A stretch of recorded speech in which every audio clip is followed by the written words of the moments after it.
5 months of hard work is about to culminate in one of the world's largest running events. The 2019 Chicago Marathon.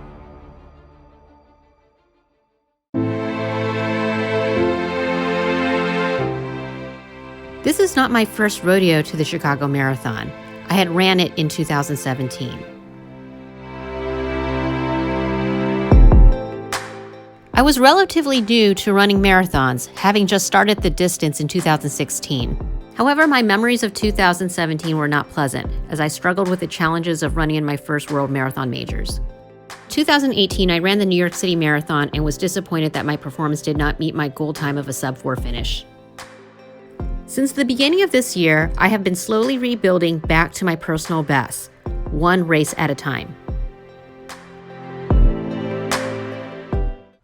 It's June 1st, 2019, and today marks the start of my training for the Chicago Marathon. What better way to kick off the training than running a half marathon after working an overnight shift? But really, I wanted to change up my training regimen so I can improve upon my 2017 performance and get that sub-4 hour finish. The hardest thing about training for a fall marathon is doing your long run in the middle of summer. Today, I'm doing my 20-mile run, and right now it's humid, it's hot, sticky, and the sun is coming out. There are more aspects to training than just running. It's July 6th, and I'm going to be doing some cross-training by doing some laps in the pool today. It's Thursday, July 11th, and it's off for some rest, recovery, stretching, and meditation at a free yoga class. All right, I'm gonna finally open up this package. Took 2 months all the way from Finland. Sleep is important because it is the time where the body rebuilds itself. I have a hard time sleeping in general because I work nights.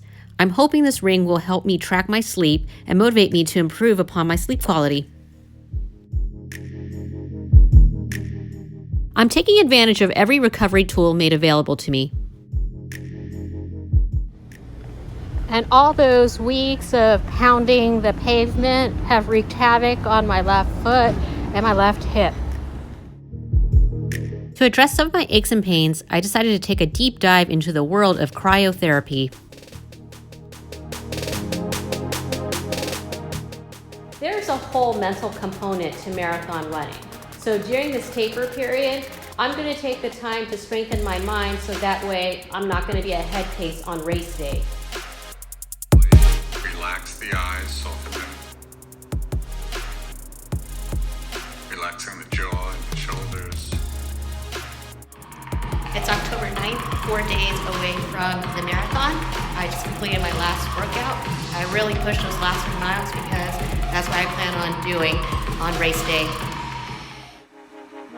It's October 11th and it's 4:40 a.m. and I'm here at LAX on my way to the Chicago Marathon.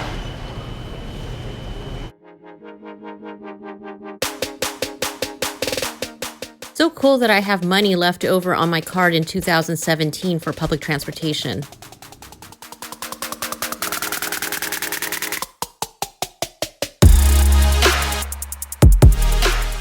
Here we are at the expo to pick up my bib and drop money on a lot of race gear.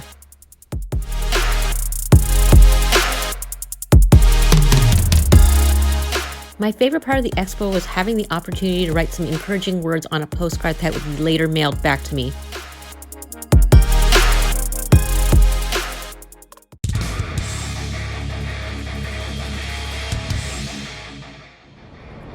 Heading out to the 5K this morning, and it is cold.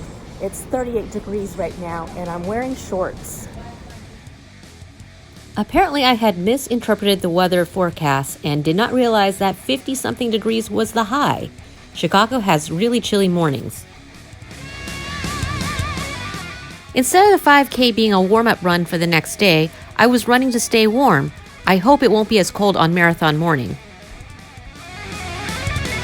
All right, 5K, I did it, and I didn't freeze my butt off. In fact, I'm really hot.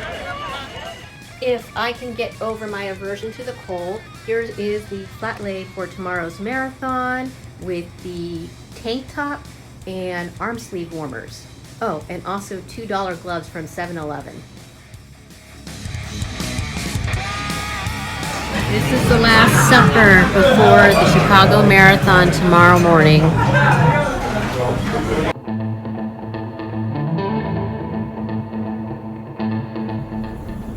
Alright, this is the morning that we've been waiting for. It is about 6:20 and about 44 degrees right now, and I'm actually surprisingly warm with this hat from yesterday's 5K and then this HVAC suit. So I'm going to go clean and take care of some biohazard waste after this.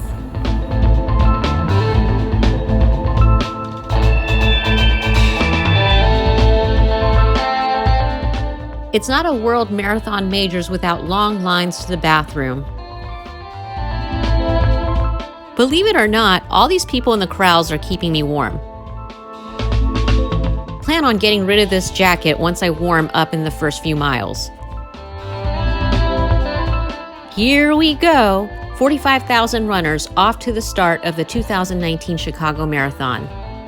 The game plan was to stick to the 4-hour pacers, but fell apart as it became crowded running in the pack. I kept having to run around people and getting bumped around. I was starting to have flashbacks of my frustrating experiences in 2017. I did not want to come home with another set of negative memories. Rather than continue to be irritated, I decided it would be better for me to slow down and lose the pack. I'll run the marathon on my own and be present in the moment.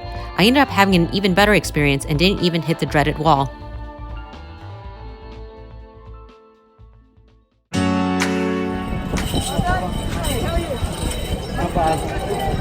Hi. Hi.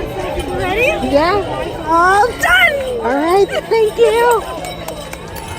This is for 2019. I'm gonna join my medal for 2017. Even though I didn't make my goal time, at least I made my secondary goal, which was to improve my time from 2017. And I had much more fun this time around.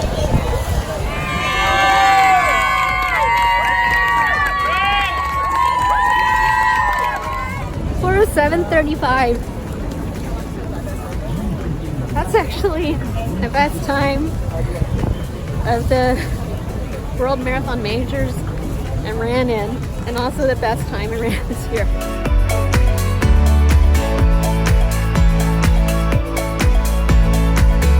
Wow, you are amazing! Awesome job! Do you want us to take a picture?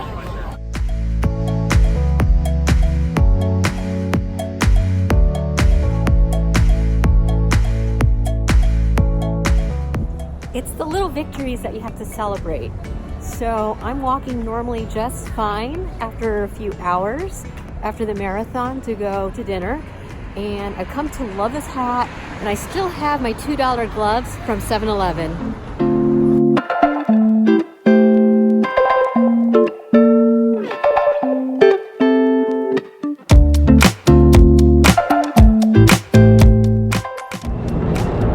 It's the day after the Chicago Marathon, and I'm surprisingly not as sore as I have after past marathons.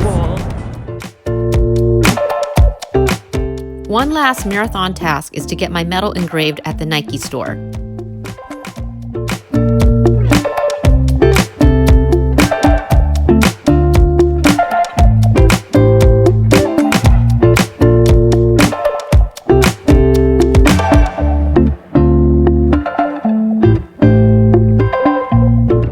Even though I didn't set a sub-4 time, there were other important goals that I fulfilled. One, I can come away from this weekend with more pleasant memories of running in a World Marathon Majors.